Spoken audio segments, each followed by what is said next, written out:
Alright guys, and welcome back to episode 5 of my How to Make a Roblox Airline series. Now in this episode, we'll be diving into the management aspect of running a Roblox airline.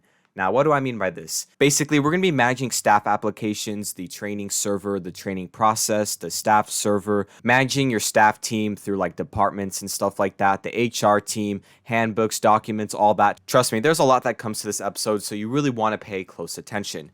And I feel like this episode is going to be especially important since I feel like many of you struggle with the kind of management aspect of running a Roblox airline. So I hope that this video will be very informative to helping you manage your first Roblox airline. Anyways, with that out of the way, let's get on with the video.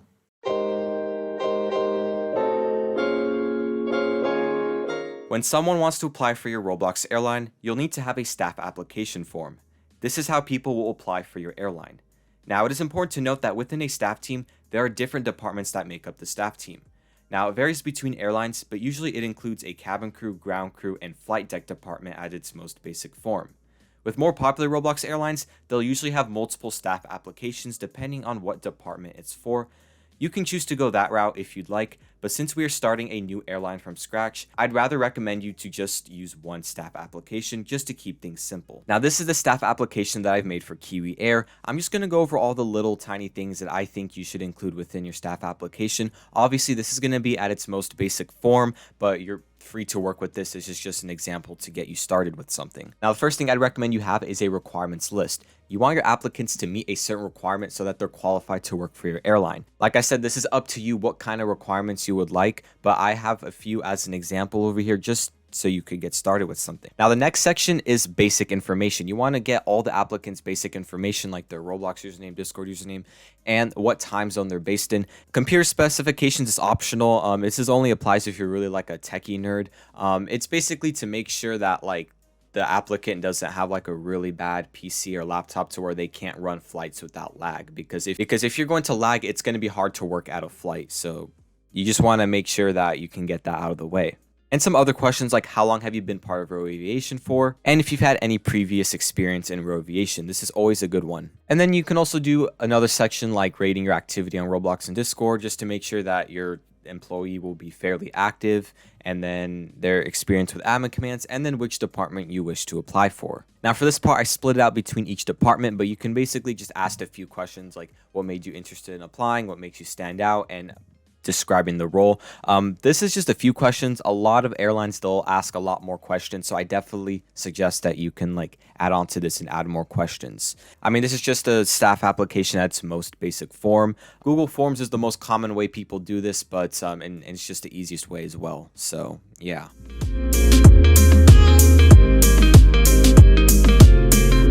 When you accept an application, you'll need to have a place where you can start the training process. Making a training server is a great idea. You'll want to DM the user whose application you've accepted to join the training server and so that their training can proceed. Now, what should a training server include? Now, I've gone ahead and made the training server, and the first thing that I would suggest you do is make a verification section. Basically, when the new trainee joins, they'll be confronted with this screen asking them to, confirm their identity, basically. And they can just fill out what's the Roblox username, time zone, department, and then proof of server invitation. This is basically to make sure that there aren't any random people joining the server who aren't supposed to. It's only trainees that are supposed to be in the server. Basically, once you confirm their identity, you would give them the proper roles, and then they can start their training process. Now, here's a rules section to the training academy. This is just, in general, I think every server should have rules, so just, it's always nice to have this. Now, I've gone ahead and divided the text channels into different departments. We have the flight deck department, which is like the captain and first officer. They manage that kind of stuff.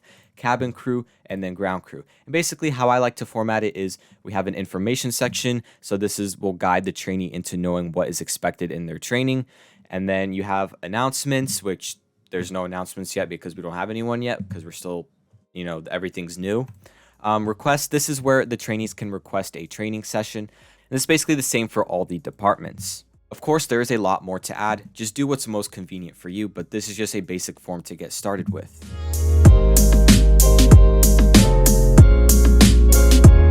You'll want to think of a process or procedure on how your staff members will be trained.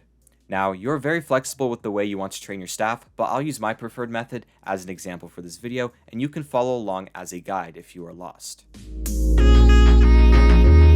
You'll want to get to know what kind of person you are hiring, so ask the trainee a couple of questions about themselves as a person, and then some common sense knowledge questions about working as a staff member for the airline.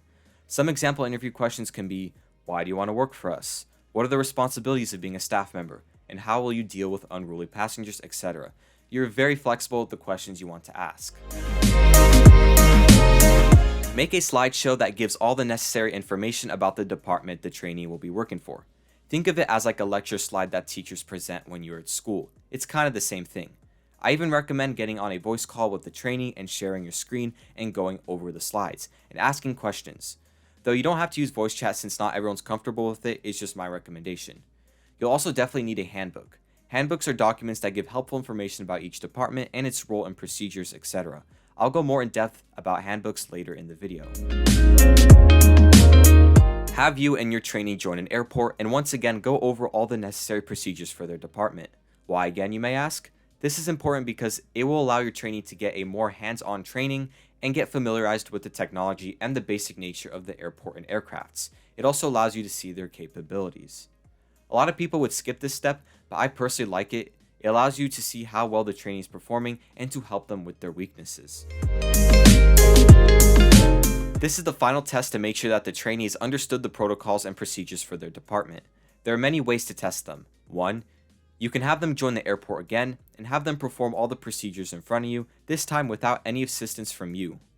And at the end, you'll grade them and see if they pass. Or number 2, you can make a Google form and they can answer questions on the form, though I think this isn't as effective as it's more prone to the trainee cheating, whatever floats your boat.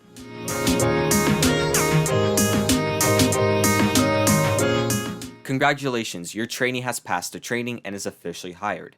Now, you'll need a staff server. Why? Because a staff server is where you'll be able to communicate with other staff members regarding announcements, flight scheduling, and etc.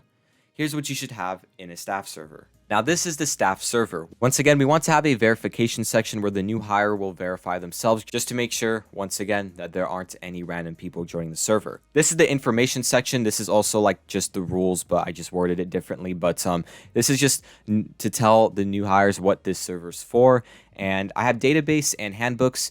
I will go more in depth into what the database and handbooks are later in the video. And then we have the welcome section so people can welcome new hires. I think it's just a nice thing to add. We have important announcements going here, and then we just have our regular text channels.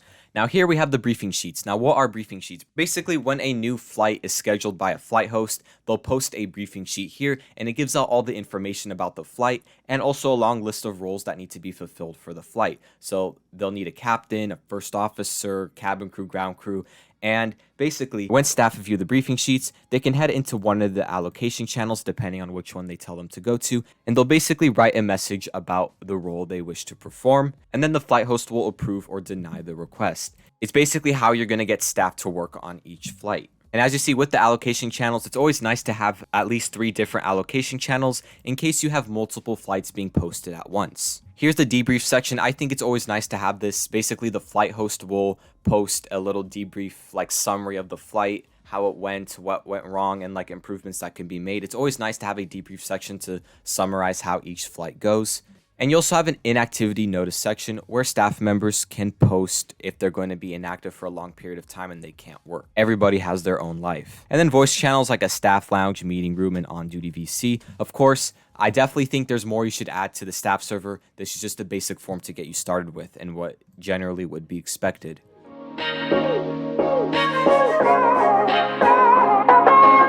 Now let's talk about documents. You'll need to write a lot of documents, and honestly, this is the part you'll probably hate the most if you hate writing, but like I said, it is absolutely necessary.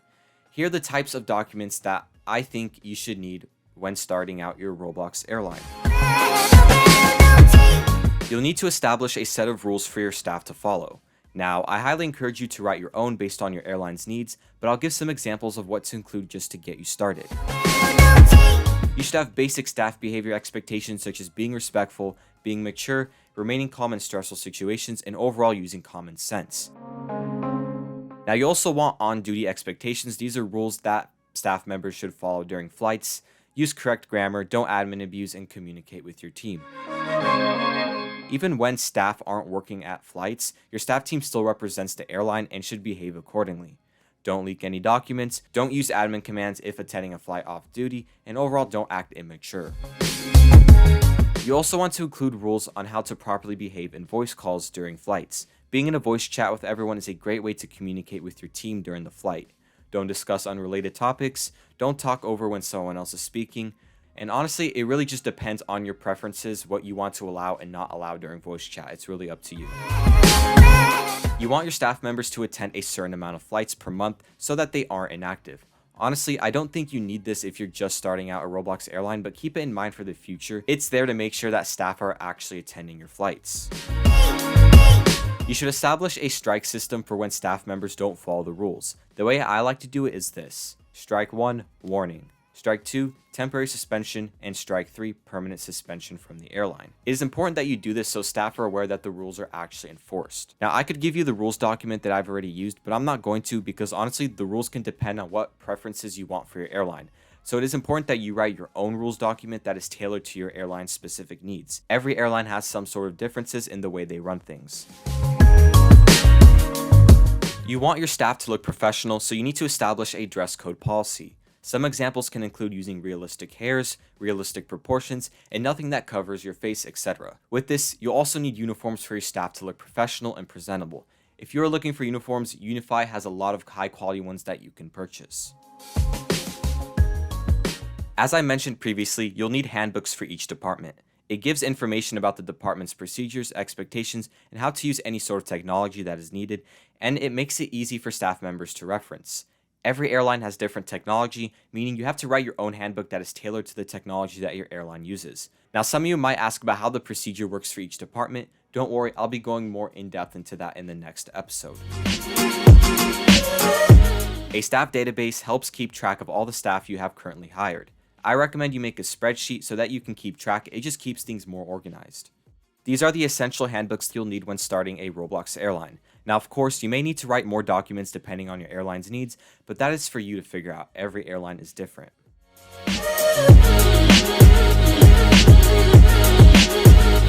Now, in my opinion, for starting out as a small airline, you don't really need a full-on HR team like how they have at big Roblox airlines. In other words, take a look at this graph. The bigger your Roblox airline is, the bigger your HR team will need to be, and I'm sure you can understand this for an obvious reason. Bigger airlines have more passengers and staff to deal with, so they need a larger management to handle everything. For a small airline, you won't really need it since there's no demand for it. A few people in your HR team will honestly do the job. Heck, you can even run everything yourself, though I wouldn't suggest it. That'd be a lot of work. Now, even with a small airline, here's some key HR roles that I think would still be necessary. If you're starting the airline, you'll obviously be the chairman. The vice chairman is basically your companion. As I mentioned earlier, since you have different departments within your airline, you'll probably want to hire people who can manage these departments in regards to documents, applications, and training, and overall management for that specific department. I really suggest doing this because it takes a lot of pressure off your shoulders and it makes it easier for you as the chairman. You'll want someone to represent the public image of your airline. Public relations will manage the airline's interaction with their community and overall advertising, branding, and representation of the airline. If you somehow are able to find a developer or a team of developers who will help build for your Roblox airline, you'll want to have someone who can manage the whole development aspect of your airline. They don't even have to be a developer, but someone who manages all the assets, airports, and ensures that everything is functional and running smoothly. There are a ton of other different HR roles that you can include in your airline, but in my opinion, I don't think they're relevant, especially for beginning a Roblox airline like I said earlier. But if you think differently, let me know in the comments.